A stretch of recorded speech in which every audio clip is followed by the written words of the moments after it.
Dans la dispensation de l'Ancien Testament, le Saint-Esprit opérait comme l'esprit de la prophétie, donnant aux choses un sens prophétique. Il agissait afin que tout dans l'économie divine vise un but plus lointain. Ces choses n'étaient pas toujours claires pour ceux qui vivaient à cette époque, bien que directement concernés par ce qui était dit et fait. Toute l'œuvre du Saint-Esprit au cours de ces périodes tendait vers ce qui serait la nature, le caractère et le dessein de la nouvelle dispensation. Cette nouvelle dispensation est marquée par deux traits caractéristiques, deux aspects d'une même réalité. C'est tout d'abord la dispensation de Christ intronisé à la droite de la majesté dans les cieux, et deuxièmement la venue du Saint-Esprit dans l'Église, rendant possible tout ce que cela signifiait. L'activité prophétique dans l'Ancien Testament avait plusieurs facettes, elle avait certaines caractéristiques de la période qui devait venir. Et nous avons considéré quelques-uns de ces caractéristiques dans les précédents audios. Nous sommes parvenus et nous vivons maintenant dans la dispensation de l'accomplissement spirituel de tout ce que les prophètes avaient annoncé.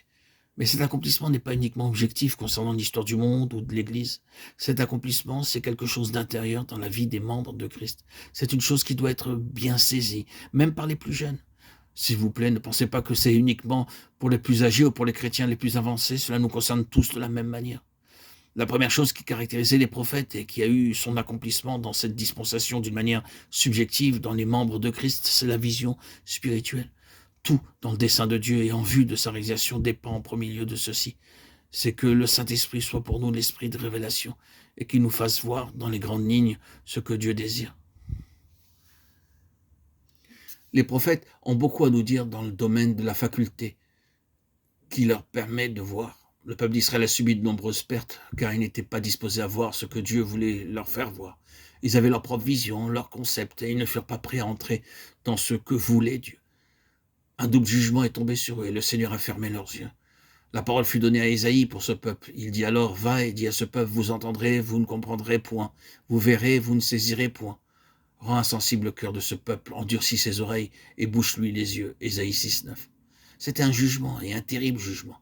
La faculté de la vue spirituelle, de la vision a été neutralisée. C'était un terrible jugement avec de terribles conséquences car la conséquence de tout cela, ce fut qu'ils n'ont pas obtenu tout ce que Dieu voulait leur donner. Et ce n'était pas une petite chose. Ils sont passés à côté de toutes ces choses. Cela fut donné à une autre nation, à un peuple céleste. C'est un jugement terrible de ne plus avoir cette faculté de la vue spirituelle. Et à contrario, c'est une très grande chose que le Seigneur veuille par grâce et dans son amour que nous ayons une telle vision. Cette faculté pour voir, c'est un droit de naissance que chaque enfant de Dieu possède. Ne croyez pas que vous devez avoir un certain nombre d'années de vie chrétienne, recevoir beaucoup d'enseignements et parvenir à une certaine position avancée avant de commencer à voir. Cela fait partie de votre nouvelle naissance.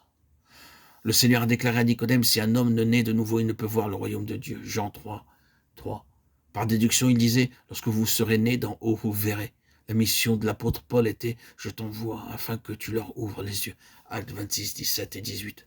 L'œuvre symbolique du Seigneur Jésus, lorsqu'il était parmi les hommes et ouvrait les yeux des aveugles, c'était de diriger les regards vers ceux qui étaient sur le point d'arriver, lorsqu'il serait élevé et que viendrait le Saint-Esprit, que les hommes verraient.